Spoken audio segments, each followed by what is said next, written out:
Vous avez déclaré dans votre procès verbal de déposition de témoins ce qui suit. À l'intérieur du stade, il y avait des militaires dirigés par Toumba et son groupe et les unités du ministre Moussa Tcheboro Kamara. Est-ce que vous confirmez cette déclaration aussi? Oui. Bafoué vous confirme dans sa déposition ce qu'il a dit dans sa déposition, qu'il a vu les militaires au stade dirigés par Toumba Diakité. Il vient encore de vous le confirmer là. C'est le même Bafoué qui vous dit encore d'une autre part qu'il a vu Toumba Diakité venir à pas géant de l'autre côté, qu'il l'a pas vu avec des militaires, qu'il lui a vu seul venir. Mais c'est pas possible. Il faut que Bafoué arrête de jouer avec l'esprit des gens, qu'il nous dise la vérité. Il a confirmé, vous avez bien entendu qu'il confirme sa déposition, ce qu'il a dit dans sa déposition qu'il a vu les militaires au stade dirigés par Toumba Diakité et le colonel Tcheboro. Continuons. D'accord. Est-ce que vous savez que cette déclaration avait été déjà faite par le colonel Blaise Gomo à cette barre? Je ne sais pas. Devant le pôle des juges d'instruction, le colonel Blaise Gomo déclarait ce qui suit. À l'arrivée de ces billets rouges, je n'ai pu dévisager que le lieutenant Toumba. Il y avait 4 ou 5 pick-up de bérets rouges. Dès qu'ils sont descendus, ils ont encerclé Toumba avant de se mettre à tirer tout en se dirigeant vers l'enceinte du stade. Est-ce que cette déclaration ne vient pas confirmer la vôtre à cette barre? Ça ne confirme pas, ça n'engage que le colonel Blaise Gomo. Ce qu'il a vu, c'est ce qu'il a dit. Ce que moi j'ai vu là, c'est ce qui est dans mon PV. D'accord. Est-ce que les éléments de la garde présidentielle pouvaient quitter le camp pour le stade sans l'autorisation de leur supérieur hiérarchique? C'est pas possible. Et pour vous, ce jour-là, qui était leur supérieur hiérarchique? En ce moment, le commandant de la protection présidentielle, c'était Toumba. Merci. Le commandant de la protection présidentielle, c'était Toumba. Madame lui pose la question. Est-ce que les militaires peuvent sortir du camp sans l'ordre de leur chef hiérarchique? Bafoué dit non, c'est impossible, ça ne peut pas se faire. C'était qui leur chef hiérarchique? C'était Toumba Diakité. C'était Toumba Diakité leur chef. Il est arrivé au stade avec les militaires. Et les militaires sont venus d'où? C'est du camp. Toumba Diakité est venu.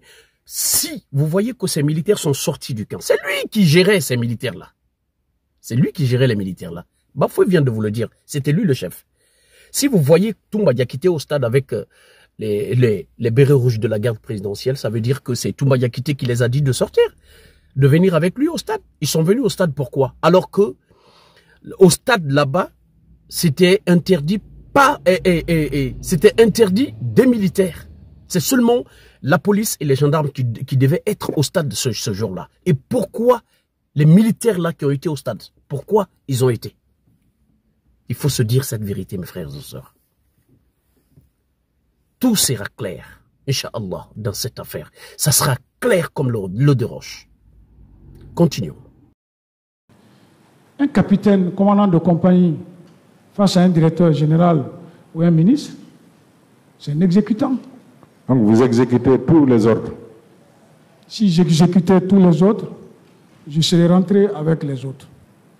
Si j'exécutais tous les autres, peut-être qu'il y a des choses qu'on m'a posées ici ce jour-là. Je sais que tous les ordres ne sont pas exécutés, parce qu'après, malgré que c'est des instructions que vous avez reçues, mais l'infraction que vous commettrez là-bas ce jour-là est imputable à vous-même. Le chef a la responsabilité morale, mais il n'a pas pénale. Je savais ça, on m'avait dit ça, donc... Monsieur Bafoué, ce que je vais vous dire par là, peut-être on vous a dit, on vous a pas bien expliqué. Je suis profane dans le droit. Je suis profane. Je ne connais rien. Mais le peu que je connais, mes frères et sœurs, on parle de la responsabilité pénale et morale du chef. Dans quel sens? On ne vous a pas bien expliqué. Parce que quand on parle de la responsabilité morale de quelqu'un, la personne qui n'a pas donné, le chef qui n'a pas donné l'autorisation à son unité d'y aller au stade, le chef qui n'a pas été au stade, le lieu où le massacre s'est effectué, il n'a pas donné l'autorisation, il n'a pas été là-bas, c'est ce qu'on appelle responsabilité morale, parce que c'était lui le chef d'alors. La responsabilité morale. Mais, dès alors que tu as pris ton unité, vous êtes allé au stade, là où il y a eu le massacre, vous êtes allé là-bas, tu as pris ton unité, vous êtes allé là où il y a eu le massacre. Et si les gens, vous vous rappelez, et là c'est Loudel Ngalo avait dit qu'il y avait un policier qui lui a giflé à l'intérieur du stade. Ce policier-là est rentré dans le stade. Comment? Et pourquoi? Vous allez comprendre. Vous allez voir ça. Bafoué a été au stade de 28 septembre, le jour du stade, le jour du massacre et le lieu de massacre. Il était là. Si vous vous rappelez, un véhicule Mamba qui était rentré au stade de 28 septembre, qui a pénétré le stade, il est rentré à l'intérieur du stade du 28 septembre. Et la Mamba là a été dirigée par Bafoué. Mes frères et sœurs, Bafoué a été au stade. Et dans ce stade, il y a eu de massacres. Il y avait ces hommes là-bas. Si ces hommes fait quelque chose hors la loi là-bas, Bafoué sera condamné pénalement. C'est pas moral. Il sera condamné pénalement parce que le lieu du massacre, il était là avec son unité. S'il se passe quelque chose là-bas, c'est pas son unité, c'est pas ses policiers qu'on va juger. C'est lui qui sera jugé. Parce que c'était lui le chef. C'était lui qui gérait ses unités. Et c'est lui qui a pris ses unités pour le stade de 28 septembre. Et il était là le jour du massacre. Ça, c'est la responsabilité pénale. C'est pas moral. Parce que tu n'étais pas à la maison. Tu n'as pas... tu as encore donné l'ordre à ton unité d'aller au stade. Vous étiez tous ensemble au stade de 28 septembre. C'est ça la vérité. Continuons. Vous confirmez que votre unité n'était pas rentrée au stade? À ma connaissance, c'est que j'ai vu donc. Alors, qui a ordonné la rentrée de la Mamba à l'intérieur du stade? J'ai appris ça ici, mais une Mamba à l'intérieur du stade, peut-être, moi devant moi donc. C'est sur l'esplanade, ça fait les manœuvres. Mais à l'intérieur du stade, peut-être comme moi j'ai quitté après, moi je suis revenu à la base. Et les véhicules, les Mamba n'ont pas été délocalisés par moi, moi je les ai laissés. Si par après, sur instruction d'une autorité quelconque a dit à la Mamba de rentrer pour faire des manœuvres, non, je ne sais pas. Qui commandait les Mamba ce jour? C'était moi, c'était des chefs de section que j'avais mis là. Il y avait une Mamba qui était garée devant la pharmacie Manigé. Il y avait une Mamba à la Fondis. Il y avait à la Corniche. Il y avait, comment on appelle, à Échangeur. Je parle spécialement de la Mamba qui avait fait la ronde à l'esplanade. À l'esplanade? Voilà, c'est celle-là qui était rentrée à l'intérieur du stade. Bon, là, je ne me souviens pas. Peut-être c'est mon adjoint qui pourra répondre à ça, parce que c'est lui qui dirigeait le dispositif, la périphérie. D'accord. Monsieur Bafoué, la Mamba dont on parle là, le véhicule dont on parle là, la Mamba,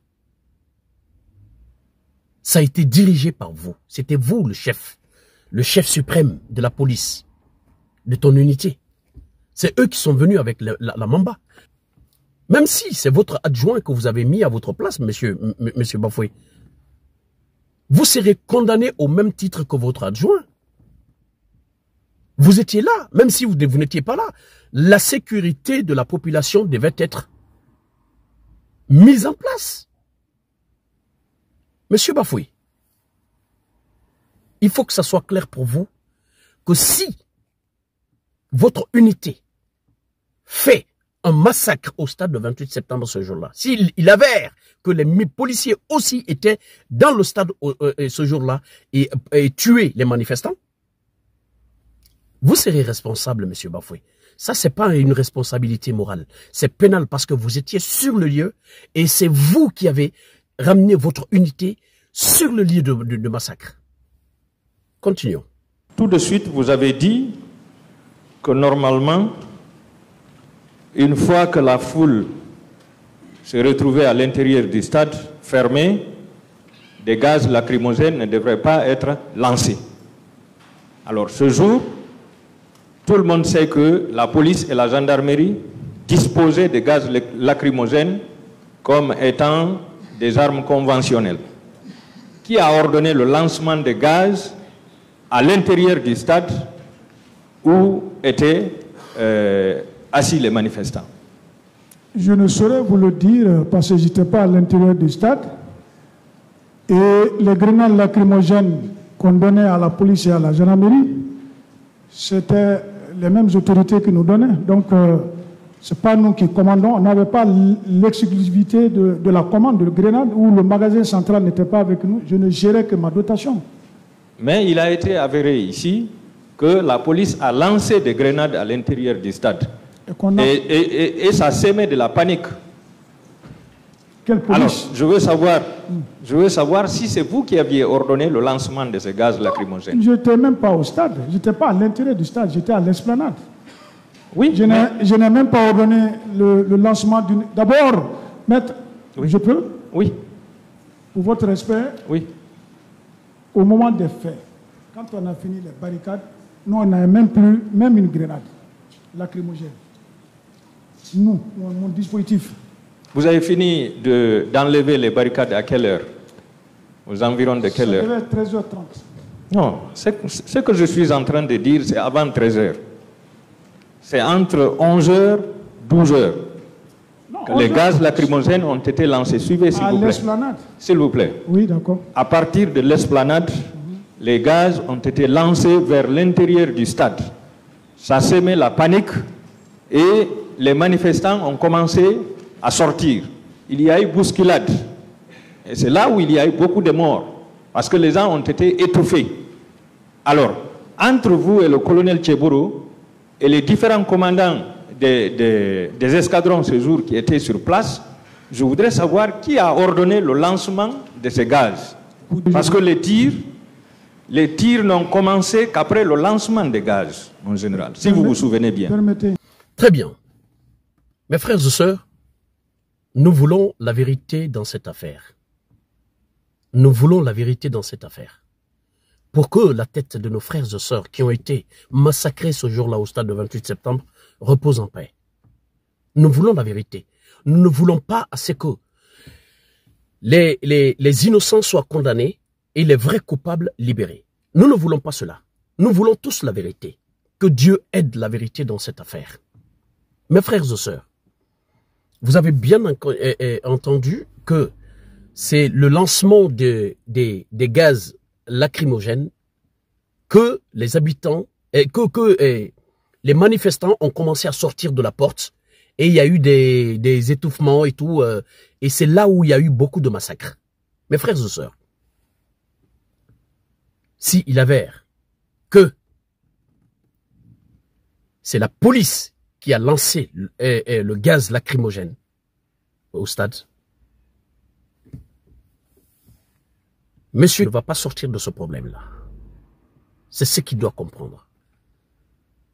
La responsabilité morale, on parle de la responsabilité morale, c'est le cas de Dadis jusqu'aujourd'hui. Parce que personne n'a dit que c'est Dadis qui m'a envoyé au stade. Personne n'a dit que c'est Dadis. Dadis était au stade. Merci infiniment de votre aimable attention et partagez largement cette vidéo, mes frères et sœurs. Vive la Guinée, vive la vérité dans cette affaire. Je vous remercie.